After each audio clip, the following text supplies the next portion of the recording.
Black pilot arrested by police officer and takes his private jet. 7 minutes later, discovers he owns plane. In a shocking and revealing encounter, a black pilot finds himself facing an unexpected challenge as he is confronted by a police officer who questions his presence near a private jet. This incident unfolds with tension and misunderstanding, highlighting the racial biases that still permeate many aspects of society. As the officer approaches, suspicion is evident, leading to a situation that escalates rapidly. We'd love to hear if you're excited about this story. If you had a good time watching the video, go ahead and press 1. If that's not the case, just press 0. Your feedback truly motivates me to collect more heartwarming and significant stories. James Livingstone drove his sleek, silent electric car into the private airport, the familiar hum of the vehicle blending into the soft rustling of the morning breeze. The airport, though small, boasted an air of exclusivity and efficiency.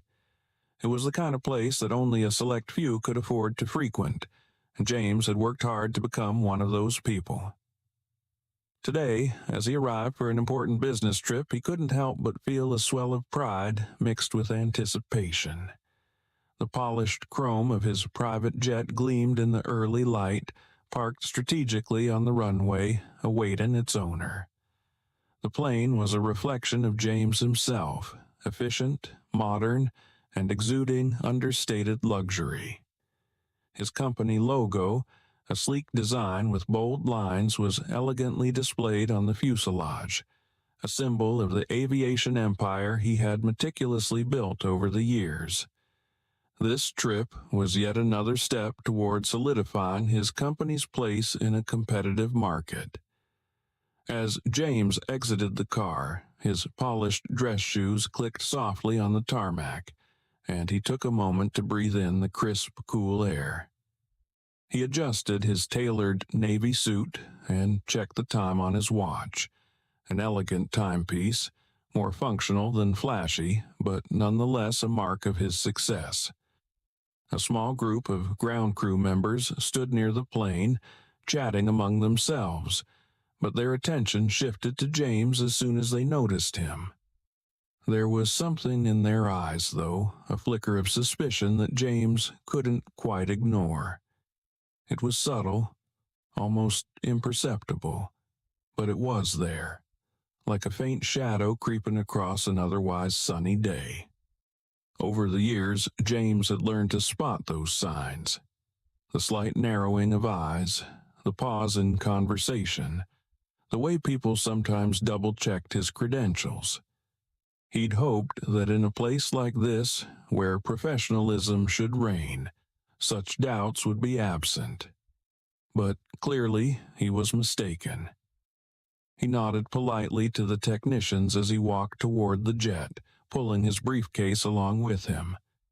They nodded back, but their expressions remained stiff, their eyes quickly darting away. He could feel their unease lingering in the air.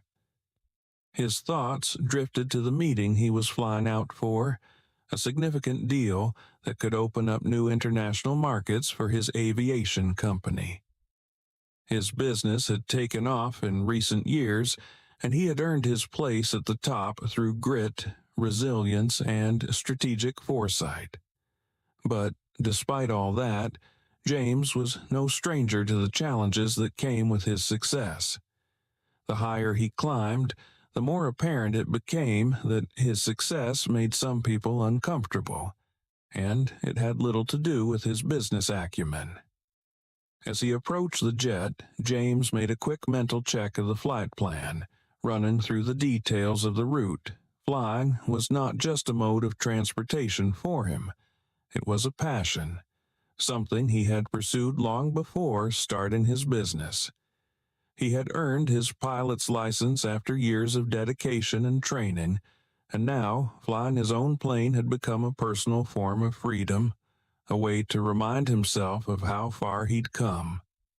Before climbing aboard, he paused, glancing back at the small airport terminal. The building itself was simple yet functional, glass windows reflecting the brightening sky, a clean, modern facade, and only a handful of passengers passing through at this early hour. Yet, there was something about the atmosphere that felt off.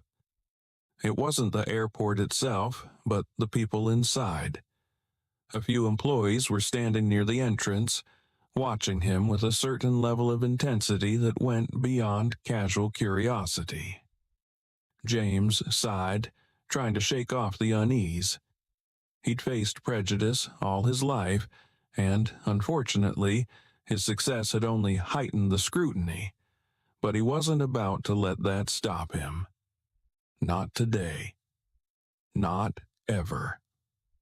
He turned his attention back to the task at hand. The technicians were now preparing the jet, making final checks on the engine and the fuel levels.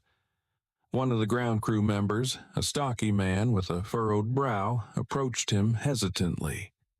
"Excuse me, sir," the man began, his tone neutral but laced with something James couldn't quite place. "Are you the pilot for this aircraft?" James raised an eyebrow, slightly taken aback by the question. He had provided all necessary documentation when booking the flight, and everything was in order. There shouldn't have been any confusion about who he was or why he was there. "Yes, I am," James replied, keeping his voice calm and measured. "I'm the owner and pilot." The man blinked, a flicker of disbelief crossing his face before he quickly masked it. "I see. Well, we just need to double-check some things before you take off. Standard procedure." James nodded, though he knew this wasn't standard. He had been through this process many times before, and the steps they were taking now were far from routine. But he also knew better than to argue just yet. Instead, he handed over his pilot's license and all necessary documents. The man took the papers, glancing over them quickly before heading back toward the control tower. James watched him go, his unease growing. This wasn't the first time someone had questioned his legitimacy, but it was always frustrating to see how fast assumptions were made, especially here, in a place where his accomplishments should have spoken for themselves. His phone buzzed in his pocket, breaking the tension for a moment. It was a reminder for his meeting, one that now felt farther away than it should have. He dismissed the notification and turned back to the jet, deciding to continue with his pre-flight routine. There was no use dwelling on what he couldn't control. As he inspected the exterior of the plane, checking the wings, the tires, and the engine, the whispers from the ground crew grew louder. He could feel their eyes on him, and the tension in the air was almost palpable. But he focused on the task at hand, refusing to let their doubts affect him. He had dealt with this kind of behavior before. It didn't matter how successful he became, how many planes he owned, or how much money he made. There were always going to be people who doubted him, who saw him as an outsider, as someone who didn't belong in their world. But James had learned a long time ago that the best way to deal with that was to keep moving forward, to keep proving them wrong by succeeding in ways they never expected. The technicians finished their checks, giving him a brief nod of approval, and James climbed into the cockpit, feeling the familiar rush of excitement. Flying had always been a way for him to clear his mind, to leave behind the stresses and prejudices of the world below. As he settled into the pilot's seat, he ran through the checklist in his mind. Fuel levels, engine status, weather conditions. Everything seemed in order, but just as he was about to start the engines, he noticed something out of the corner of his eye. 2 airport security officers were standing by the edge of the runway, watching him intently. Their postures were rigid, and one of them was already speaking into a radio. James frowned. This wasn't normal. Something was definitely wrong. And then, almost as if on cue, he saw the flashing lights of a police car pulling up to the runway. James closed his eyes for a brief moment, taking a deep breath to steady himself. He had a bad feeling about this. The whirling lights of the approaching patrol cars cut through the morning haze, painting the tarmac with red and blue flashes. James watched the scene unfold with a mounting sense of dread. He stayed seated in the cockpit for a few moments longer, gathering his thoughts. There was no question in his mind what this was about. He'd seen this play out far too many times. Slowly, he unbuckled his seatbelt, took a deep breath, and climbed out of the plane. As his polished shoes hit the tarmac, the officers stepped out of their vehicles, hands resting dangerously close to their holsters. "Sir, please step away from the aircraft," one of the officers barked, his voice sharp with suspicion. He was a stocky man with a buzz cut, wearing mirrored sunglasses that reflected the bright morning sky and the sleek outline of James's plane. James raised his hand slightly to show he was no threat, maintaining a calm demeanor. "Good morning, officers. I'm James Livingstone, the owner of this aircraft and the pilot. Is there a problem?" The officer squinted at him, ignoring the polite introduction. "We got a call about some suspicious activity," he said curtly. "Can I see some identification?" James kept his expression neutral as he reached into his jacket and pulled out his wallet. He handed over his pilot's license, aviation certifications, and the plane's registration papers. The second officer, a younger man with an eager look, snatched the documents and began flipping through them without much care. "This your plane?" the first officer asked, his tone heavy with disbelief. "Yes," James replied evenly, suppressing the frustration building inside him. "I've owned it for 3 years. My company operates several aircraft like this one." The younger officer sneered. "Must be nice," he muttered under his breath, clearly skeptical that someone like James could afford such a luxury. James bit his tongue. He knew better than to escalate the situation, no matter how insulting the officer's behavior was. He'd been in similar situations before. Assumptions made, questions raised, and every success of his life questioned the moment people looked at his skin instead of his achievements. The officers exchanged glances, and the older one gave a small, almost imperceptible nod. It was clear they weren't convinced. "Look, sir," the older officer said, his voice taking on an edge of warning, "we need to make sure these documents are legitimate. There's been a lot of fraud going around, and we can't take any chances." James exhaled slowly. "I understand," he said, though it took effort to keep his voice measured. "But I assure you, everything is in order." The officer's lips pressed into a thin line. He motioned toward the jet. "Step away from the aircraft while we sort this out."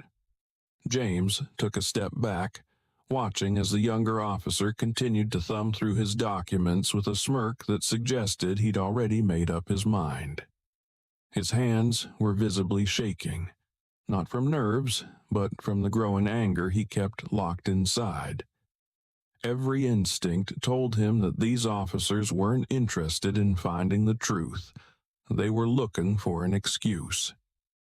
Meanwhile, several airport staff gathered near the edge of the runway, whispering among themselves. James could see them pointing in his direction, adding fuel to the fire. Their expressions varied, from curiosity to outright suspicion, and none of them seemed inclined to intervene or clarify that James was indeed the rightful owner of the jet. "Where are you headed, Mr. Livingstone?" the younger officer asked, the skepticism in his voice barely disguised. "New York," James replied patiently. "I have a business meeting." The older officer nodded slowly, as if filing that information away for later. "Why didn't you hire a pilot?" James smiled tightly, though the expression didn't reach his eyes. I am the pilot." The officers exchanged another glance, this one loaded with doubt.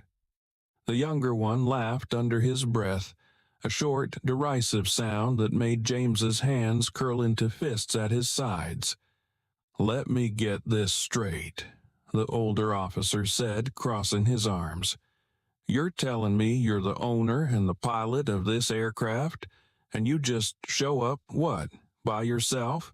No flight crew? No assistant?" "That's correct," James confirmed. "This isn't my first flight." The officer stared at him for a long moment, as if waiting for him to trip up or reveal some inconsistency. When James remained calm and collected, the officer finally spoke into his radio. "Control, we're going to need a full ID check and verification on a private aircraft," he said, his eyes never leaving James. James felt the knot in his stomach tighten. He knew what was coming. A full ID check wasn't just a background search, it was an interrogation, and it could delay his flight for hours, possibly even days. "You're not going anywhere until we've confirmed everything," the younger officer added smugly. "We have to make sure this isn't stolen property." James opened his mouth to respond, but then thought better of it. He knew arguing would only escalate things. Instead, he folded his arms across his chest and waited, watching the officers with the same cool detachment they were giving him. "Mind if we take a look inside the plane?" the older officer asked casually, though it was clear the request was more of a command than a question. "Yes, I do mind," James replied firmly. "This is private property, and I'd prefer you not search it without a warrant." The officer's jaw tightened, and James could see the flash of annoyance in his eyes. "If you've got nothing to hide, what's the problem?" James met his gaze head on. "The problem is that I've shown you my credentials, and I've done everything by the book. If you still don't believe me, that's your issue, not mine." The officers stood in tense silence for a moment, the air between them heavy with unspoken hostility. Then the older officer smirked, as if accepting James's silent challenge. "All right," he said, stepping back slightly, "but don't leave town just yet. We'll be back once we run your name." James nodded, though inside his frustration was reaching a boiling point. He watched as the officers retreated to their patrol cars, radioing in his information and chatting with airport staff. The younger officer cast one last sneering glance in James's direction before slamming the car door shut. For a brief moment, James allowed himself to close his eyes and take a deep breath. He needed to stay focused, stay calm. Losing his temper now would only play into their hands. He pulled out his phone and dialed a familiar number. James stood motionless on the tarmac, his phone in hand, watching the flashing lights of the patrol cars reflect off the polished exterior of his jet. He had dealt with situations like this before. Instances where he was immediately doubted, where his success, his very identity, was called into question. But this felt different, more intense, as if the hostility in the air had thickened to the point where he could almost taste it. The officers had left him standing there, not even offering the courtesy of a seat inside the terminal while they sorted out the situation. The humiliation stung, but James wasn't going to let them see how much it affected him. He was determined to remain composed, even though his every instinct screamed that things were about to get worse. As he dialed his lawyer's number, his eyes darted over to the small group of airport employees who had gathered nearby. They were whispering among themselves, some occasionally glancing in his direction before quickly looking away. Their expressions ranged from confusion to outright suspicion. "James." A voice came through the phone, interrupting his thoughts. It was his lawyer, Rebecca Sterling, sharp, decisive, and someone he trusted implicitly. "Rebecca, I'm at the airport, and we've got a problem," James said, keeping his voice calm but firm. "The police are here, and they're holding me up for no reason.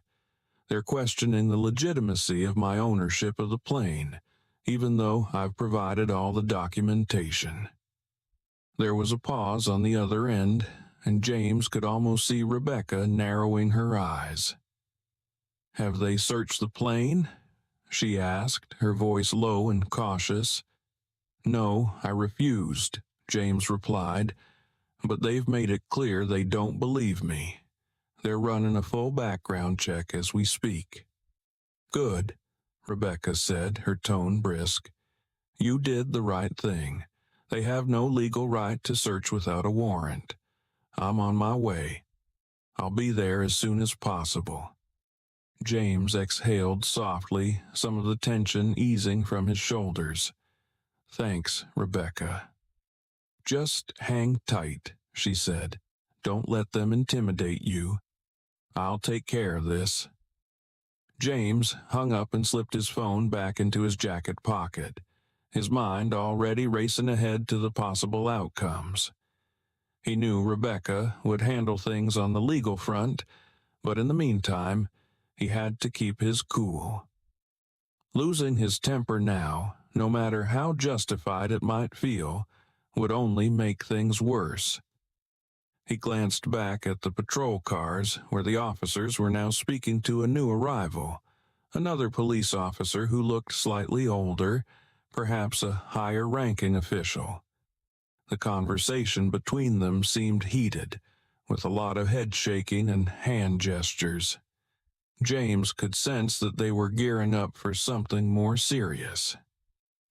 One of the younger officers, the one who had been sneering at him earlier, broke away from the group and strode back toward James. His posture was aggressive, and the smug look on his face hadn't disappeared. "Mr. Livingstone," he said, his voice dripping with insincerity, "we're going to need you to step away from the aircraft completely. You're not allowed to be near it until we finish our investigation." James narrowed his eyes. "And how long do you expect that to take? I have a business meeting to attend." The officer shrugged, clearly not caring. "As long as it takes. We have to make sure this plane isn't stolen." James clenched his jaw, fighting to keep his temper in check. "I've given you every document you asked for. My pilot's license, the registration papers, everything is in order." The officer folded his arms, his smile never reaching his eyes. "We've seen people forge papers before, especially with high-end vehicles like this. We just can't be too careful, you know." James felt his anger boiling beneath the surface. He had spent his entire career overcoming barriers, proving his worth time and time again. And yet, here he was, being treated like a common criminal despite all the evidence proving his legitimacy. It was maddening. "I understand you have a job to do," James said, his voice tight, "but I've done everything by the book. This is harassment." The officer's smirk widened. "Harassment? Sir, we're just doing our due diligence. You wouldn't want us to let a potential thief take off in a stolen aircraft, would you?" James stared at him, his fists tightening at his sides. He knew this type of game. They were baiting him, hoping he would lose his cool, hoping for a reaction that would give them an excuse to escalate the situation further. Just as James was about to respond, a group of airport security personnel approached, clearly drawn to the growing spectacle. The man leading them, dressed in a navy blue uniform with the airport's insignia embroidered on his chest, stepped forward. "What seems to be the issue here, officers?" the man asked, his tone overly polite, but there was no mistaking the undercurrent of accusation in his eyes as he glanced at James. The younger officer turned to him with a nod. "We received a call about some suspicious activity," he said. "This gentleman claims he owns the aircraft, but we're just verifying the legitimacy of that claim." The airport official nodded, but his eyes remained on James, a flicker of doubt crossing his face. "I see," he said slowly, as if weighing his options. "It's just unusual for someone to fly their own private jet without a crew. You understand our concerns, Mr. Livingstone?" James took a deep breath, fighting back the surge of frustration. "It's not unusual for someone who's a licensed pilot and owner of the plane," he said, his voice steady despite the mounting pressure. The official pursed his lips, clearly unconvinced.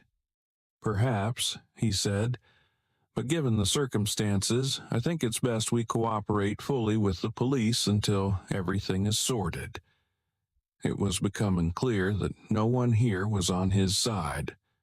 The airport staff had already made up their minds, and the police were using that as justification to push their agenda. It didn't matter what James said or did. They had decided he didn't belong. The older officer, who had been silent up to this point, stepped forward. His hand was resting on his belt near his holster, and his posture radiated authority. "Look, we can make this easy, or we can make this hard," he said, his voice low and menacing. "Step away from the plane, or we'll have to place you under arrest for obstruction." James felt the blood drain from his face. Arrest? For what? For standing near his own property? The absurdity of it all made his head spin, but he knew they weren't bluffing. They were prepared to escalate this to the point of no return, and the consequences could be devastating if he didn't tread carefully. He raised his hands slightly, signaling that he wasn't going to resist. "I'm stepping away," he said calmly, "but I want it on record that I'm complying under duress. This is my plane, and I've done nothing wrong." The older officer gave a slight nod, as if acknowledging the point, but there was no remorse in his eyes. He was simply going through the motions, performing his role without any regard for the truth or for justice. James backed away from the plane, his heart pounding in his chest. He could feel the eyes of everyone on him, the officers, the airport staff, even the few passengers milling about in the distance, watching the scene unfold from afar. He had never felt so exposed, so vulnerable, despite being the rightful owner of everything in sight. As he stepped back, the younger officer approached him with a smirk. "Turn around," he said. "We're going to have to search you." James's eyes widened. "Search me? For what?" The officer's smile didn't waver. "Just standard procedure," he said, the words dripping with mockery. "Unless you have something to hide." James clenched his jaw but didn't resist. He knew better than to fight them.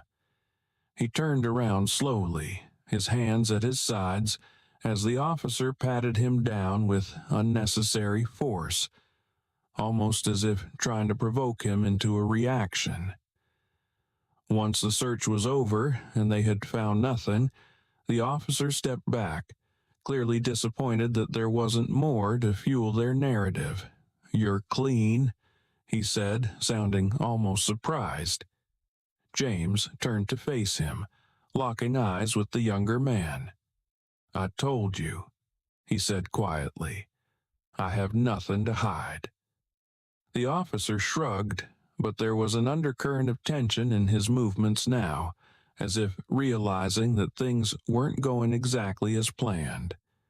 "Doesn't mean you're free to go yet," the older officer said from behind him. "We're still waiting for verification." James stared at the ground, his fists clenching and unclenching at his sides. He was trapped in a nightmare of suspicion where no amount of proof would ever be enough. but he refused to let them break him. Not yet. James stood motionless, the officer's words lingering in the air like a challenge.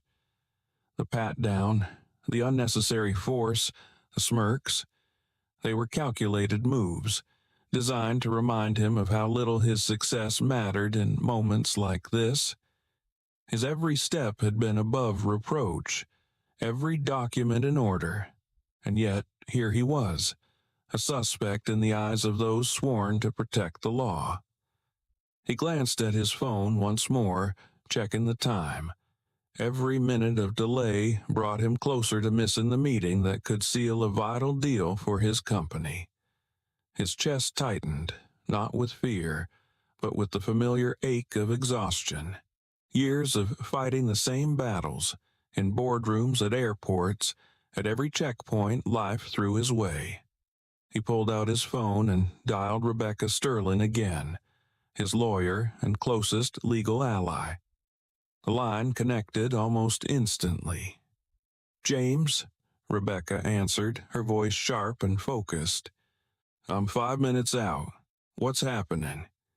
"They're still holding me," James replied quietly, keeping an eye on the officers nearby. "They searched me, they're calling in backup, and now they're talking about detaining me until they verify everything." Rebecca's voice darkened. "This is beyond unacceptable. Do not say anything else to them. I'll handle this as soon as I arrive." James could hear the determination in her voice, the no-nonsense tone that had made her one of the best defense lawyers in the city. It gave him a flicker of reassurance, but the reality of the situation still pressed heavily on him. "I'll stay quiet," James promised. "But they're escalating. They've already hinted at arresting me for obstruction." Rebecca's curse on the other end of the line was quiet but full of fury. "They're playing a dangerous game. Sit tight. I'll be there soon. Don't give them anything they can use against you." James ended the call and tucked his phone back into his jacket pocket just as the older officer approached him again. His expression was stern, but there was a hint of smugness in his posture, as if he believed he had already won this encounter. "Mr. Livingstone," the officer began, his tone artificially polite, "we're still waiting on verification for your documents. In the meantime, we need you to remain where you are. If you try to leave, we'll have no choice but to detain you." James gave a slow nod, his face unreadable. "I understand," he replied evenly, "but my lawyer will be here soon. I trust that won't be a problem." The officer's expression faltered for a fraction of a second, just long enough for James to notice. Then the smirk returned, but it was weaker this time. "Of course," the officer said, though the words carried little conviction. The tension between them was thick, but James held his ground. He would not be intimidated, not by anyone. He had fought too hard and sacrificed too much to let moments like this shake him. He turned his gaze toward the airport terminal, where the small crowd of employees still lingered, whispering among themselves. Their murmurs were like a distant hum in his ears, irrelevant background noise to the conflict unfolding in front of him. Minutes passed in agonizing silence.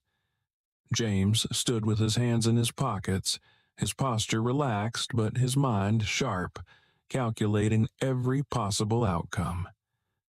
The officers continued to hover nearby, exchanging occasional glances and whispers. He could sense their frustration, their desire for him to slip up, to give them a reason to escalate further. But James knew better. He'd been through this before. Different places, different faces, but the same script. The suspicion, the disbelief, the unspoken assumption that someone like him didn't belong where he was. It was exhausting, infuriating, and yet, somehow, depressingly familiar. The roar of an approaching car engine broke the tense silence. James turned toward the sound and felt a wave of relief as Rebecca's sleek black sedan pulled up to the edge of the runway. She stepped out with purpose, her heels clicking sharply against the pavement. Dressed in a tailored suit and carrying a leather briefcase, Rebecca exuded confidence and authority, her presence a stark contrast to the chaos swirling around James. She didn't waste any time. "Who's in charge here?" Rebecca demanded, her voice cutting through the air like a whip. The older officer stepped forward, clearly unimpressed by her abrupt entrance. "I am," he said gruffly. "And you are?" "Rebecca Sterling," she replied, flashing her credentials with a practiced flick of her hand. "I'm Mr. Livingstone's legal counsel. I need to know exactly what the hell is going on here." The officer hesitated for a moment, thrown off balance by her directness. "We're conducting an investigation," he said, recovering quickly. "Mr. Livingstone's claim of ownership is under review." Rebecca's eyes narrowed. "Under review by whom?" "He has provided all necessary documentation. You have no legal grounds to detain him." The younger officer stepped forward, emboldened by his superior's presence. "We're just being cautious," he said with a smug grin. "You know how it is. Can't trust everything at face value." Rebecca turned her sharp gaze on him, her expression cold enough to freeze water. "What I know," she said slowly, "is that you are dangerously close to stepping into illegal territory. Mr. Livingstone has done nothing wrong, and every second you continue this farce, you're opening yourselves up to a lawsuit." The older officer shifted uncomfortably, clearly realizing that the situation was no longer under his control. "We're just following protocol," he muttered, but his bravado had noticeably diminished. Rebecca stepped closer, her eyes locked onto his. "Then you'd better hope your protocol includes a section on unlawful detention, because that's exactly what you're doing. Release him now, or I'll have a judge on the phone within the hour." The officer opened his mouth to argue, but Rebecca held up a hand to stop him. "You have no case," she said flatly, "and the longer you drag this out, the worse it's going to look for you." There was a long, tense silence as the officers exchanged uncertain glances. James watched the scene unfold with quiet satisfaction. Rebecca was relentless, and they knew it. There was no easy way out for them now. After what felt like an eternity, the older officer gave a reluctant nod. "Fine," he muttered. "He's free to go, but we'll be keeping an eye on this situation." Rebecca gave him a thin smile, one that didn't reach her eyes. "You do that," she said coolly, "and we'll be keeping an eye on you." She turned to James, her expression softening slightly. "Let's get out of here," she said quietly. James nodded, grateful for her presence, but still seething inside. As they walked back toward his plane, he couldn't help but glance over his shoulder at the officers, who stood huddled together, muttering under their breath. The airport employees had dispersed, sensing that the drama was over. But James knew better. This wasn't over, not by a long shot, and he intended to make sure that those responsible would face the consequences. As he climbed into the cockpit once more, Rebecca gave him a reassuring nod. "I'll make some calls," she said. "We'll make sure this doesn't happen again." James gave her a tight smile. "Thank you, Rebecca." She squeezed his shoulder briefly before stepping back. "Take care, James, and don't let them get to you." He nodded, his expression unreadable as he closed the cockpit door and prepared for takeoff. But inside, his resolve burned brighter than ever. This fight wasn't over. Not yet. James sat in the cockpit, hands resting on the controls, his mind racing with the events of the last hour. The tension inside him hadn't fully dissipated despite Rebecca's firm intervention. His legal defense was in place, but the sting of how quickly the situation had spiraled into a hostile confrontation lingered like a heavy weight on his chest. He had spent years carefully building his reputation, ensuring that no detail of his business or personal life could be called into question. And yet, here he was again, forced to defend not just his assets, but his very identity. Just as he was about to power up the plane's systems, his phone buzzed.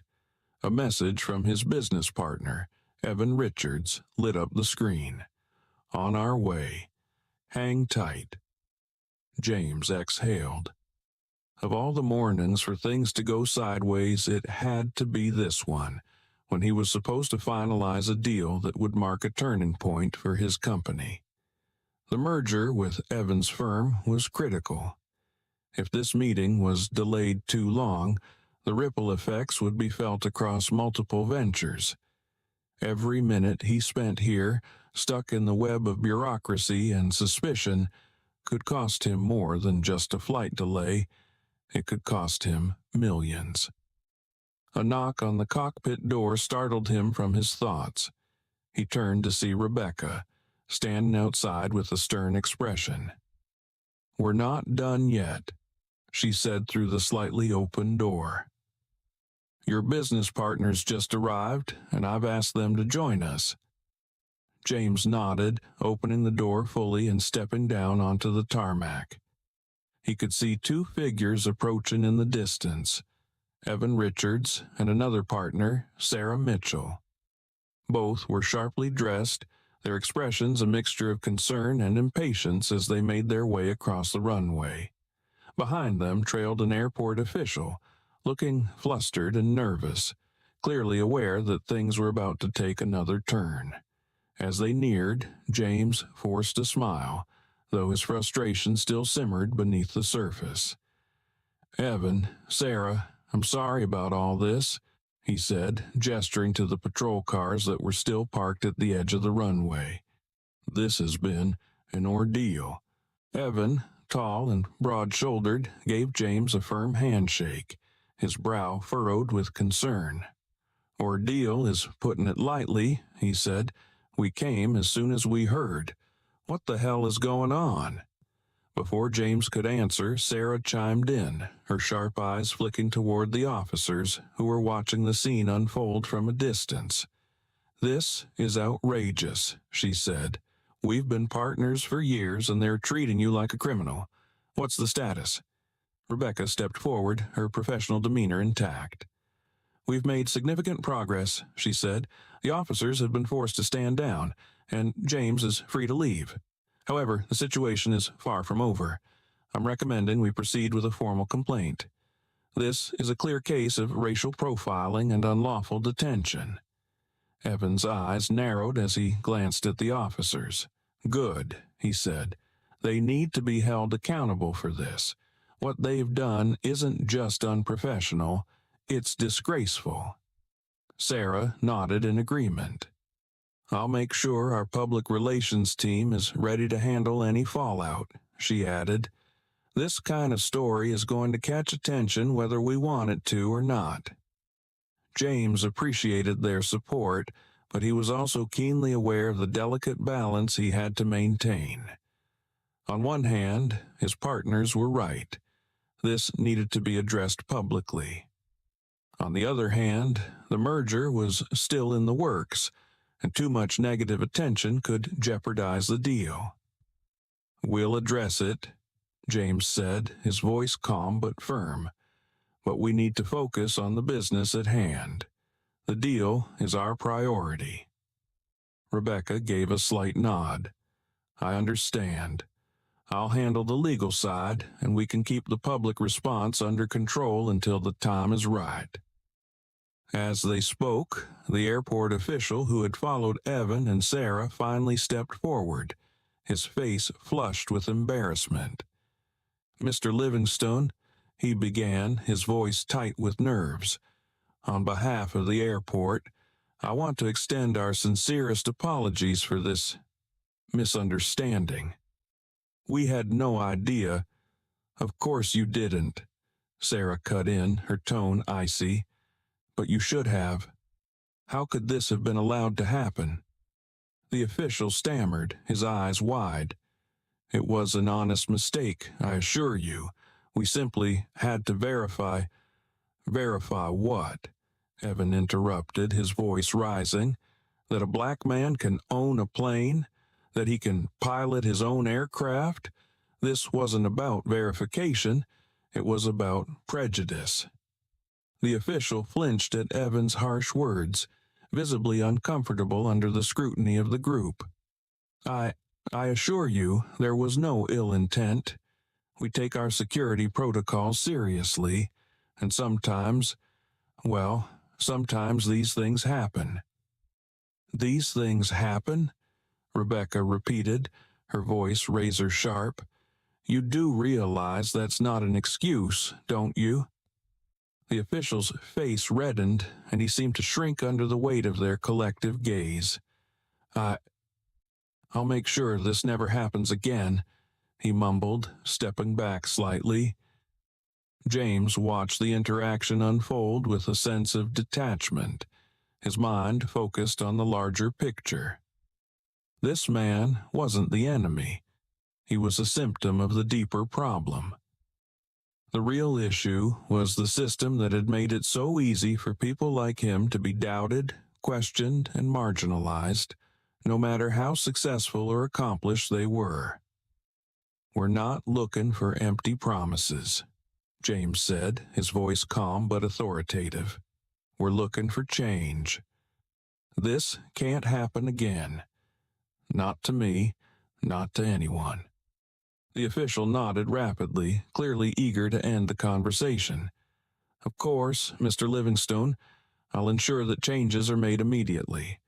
Please accept our sincerest apologies. James gave him a curt nod.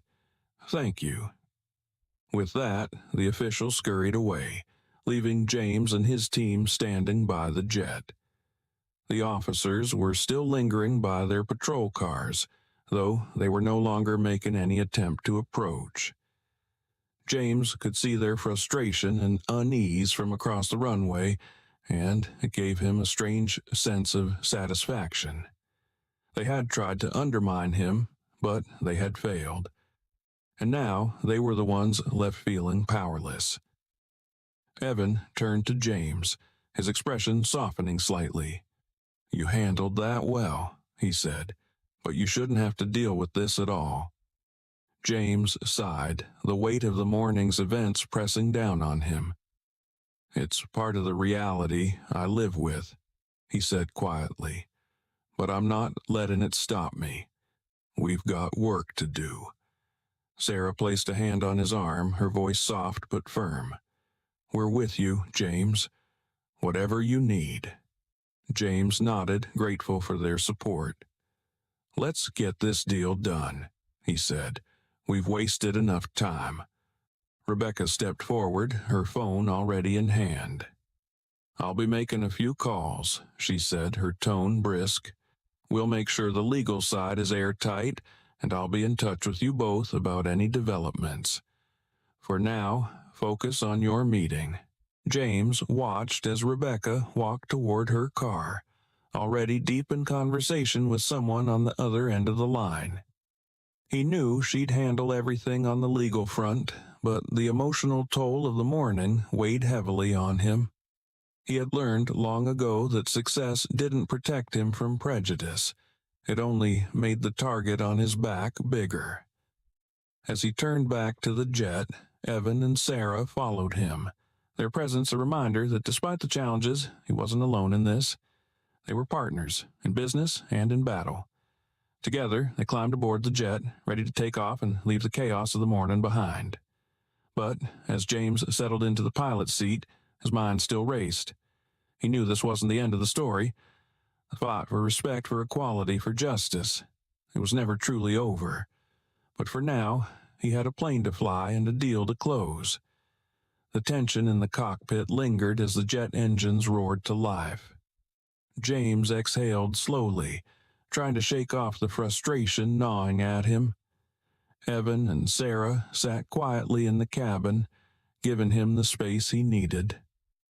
As the plane rolled down the runway and lifted off, James watched the airport shrink beneath them, feeling the weight of the morning's events slowly lift, but not disappear. He knew this wasn't over. Rebecca's words echoed in his mind. This is far from over. And James intended to make sure that everyone responsible for what happened would face the consequences. The flight gave him time to reflect. As clouds drifted by the windows, his thoughts turned toward how many others had faced similar discrimination. People who didn't have the resources, the legal support, or the influence to fight back. This incident wasn't just about him. It was about the countless individuals denied opportunities, held back, or harassed simply because of the color of their skin. When they landed in New York, Rebecca was waiting for them. She stood at the edge of the tarmac, her phone pressed to her ear, her expression a blend of focus and frustration. As soon as James stepped off the plane, she ended the call and strode over to him. "They're trying to bury this," she said, skipping the pleasantries. "The police department and airport administration are already scrambling to cover their tracks. They're framing this as a misunderstanding, hoping it blows over." James's jaw clenched. "They can't be allowed to walk away from this," he said. "Not this time." Rebecca gave a sharp nod. "I've already filed a formal complaint. The officers involved will face an internal investigation, and I've alerted the media. This story is going public. They don't get to pretend it didn't happen." Evan and Sarah joined them, both of them nodding in agreement. "We'll make sure our PR team handles the fallout on our end," Sarah said. "This isn't just about protecting your reputation, James. This is about setting a precedent." James appreciated their support, but he knew the battle was just beginning. "What about the airport?" he asked Rebecca. "What consequences are they facing?" "The administration is scrambling to save face," Rebecca replied. "They've issued a formal apology, but that's not enough. We'll push for systemic changes, mandatory anti-discrimination training, new protocols for handling private aircraft, and public accountability." James's lips pressed into a thin line. "Good," he said, "but I want those officers held accountable. They didn't just make a mistake, they acted on prejudice. They need to answer for that." Rebecca's expression darkened. "They will," she promised. "We're filing a civil rights lawsuit against both the police department and the airport. This isn't just about compensation. It's about making sure this doesn't happen again." James nodded, his resolve hardening. "Make it happen." Rebecca gave him a reassuring pat on the shoulder before turning to her phone, already making calls to push the legal process forward. Evan and Sarah stayed close, their presence a silent reminder that James wasn't alone in this fight. Over the next few days, the story spread like wildfire. News outlets picked up the incident, headlines highlighting the blatant discrimination James had faced. Public outrage followed, with people from all walks of life calling for accountability. Social media erupted with discussions about racial profiling, systemic racism, and the need for change in law enforcement practices. The police department was forced to issue a public statement, acknowledging the investigation into the officers involved. The airport administration followed suit, announcing new protocols and mandatory diversity training for all staff. It was a step in the right direction, But James knew it was only the beginning. The officers who had harassed him were placed on administrative leave pending the outcome of the investigation. It wasn't the full justice he wanted, but it was a start. And with Rebecca leading the charge, he was confident that they would see this through to the end. Meanwhile, the deal with Evans' company moved forward smoothly.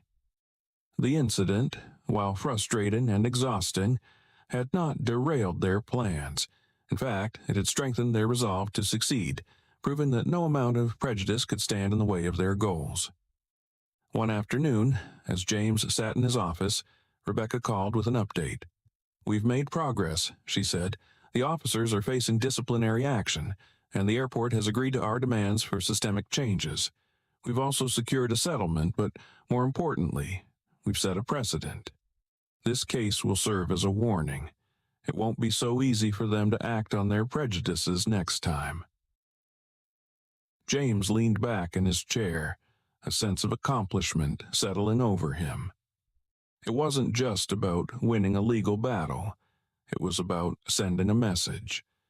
Success, influence, and wealth wouldn't make him immune to discrimination, but they gave him the tools to fight back. And fight back he would.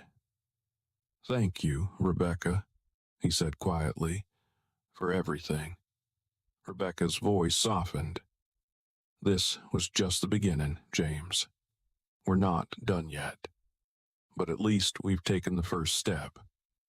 After ending the call, James sat in silence for a moment, reflecting on the journey that had brought him here. He thought of the young version of himself who had faced rejection after rejection, who had been told time and time again that he didn't belong in certain spaces. And now, here he was, proving them all wrong, not just with his success, but with his unwavering determination to create change. He glanced out the window of his office, watching as the city skyline stretched before him. There would be more challenges ahead, more battles to fight. But James was ready. He had built his company from the ground up, navigated every obstacle life had thrown his way, and now he was using that same strength to fight for something bigger than himself. This was more than just a victory. It was a new beginning. The morning sun streamed through the wide windows of James's office as he prepared for the day ahead. The past few weeks had been a whirlwind. Lawsuits, media attention, public apologies, and policy changes. But now, as he sat at his desk, looking over the final documents for his company's merger, a sense of calm washed over him. The battle he had fought wasn't just for his reputation, but for the countless others who faced the same struggles but didn't have the resources to fight back. He leaned back in his chair, staring out at the skyline. It was strange how life could turn on a dime. One moment he was preparing for a routine business trip, and the next he was embroiled in a legal and public relations firestorm. But now, as he looked back on it, he saw the importance of what had transpired. He had exposed a system that thrived on prejudice, and while the battle was far from over, he had made a crack in that wall. There was a knock at his office door. It was Evan and Sarah, both looking upbeat and ready for the day's meeting. They stepped into the room and the energy shifted slightly, the weight of the past weeks easing into the background as they refocused on the future. "All set for the final meeting?" Evan asked, dropping into a chair opposite James. James nodded, glancing down at the merger documents in front of him. "Everything's in order. This will solidify the company's expansion into the international market." Sarah smiled, her eyes twinkling with pride. "You've come a long way, James. This merger is going to take us to the next level. I can't wait to see where we'll be a year from now." James smiled back, but his thoughts lingered on the journey that had led him here. The days after the airport incident had been chaotic, filled with media interviews, meetings with Rebecca, and constant updates on the legal proceedings. The airport's public apology had come swiftly, followed by the police department's begrudging acknowledgement of the officer's misconduct. The changes they promised, mandatory training, new protocols for handling private flights, were steps in the right direction, though James knew there was still much work to be done.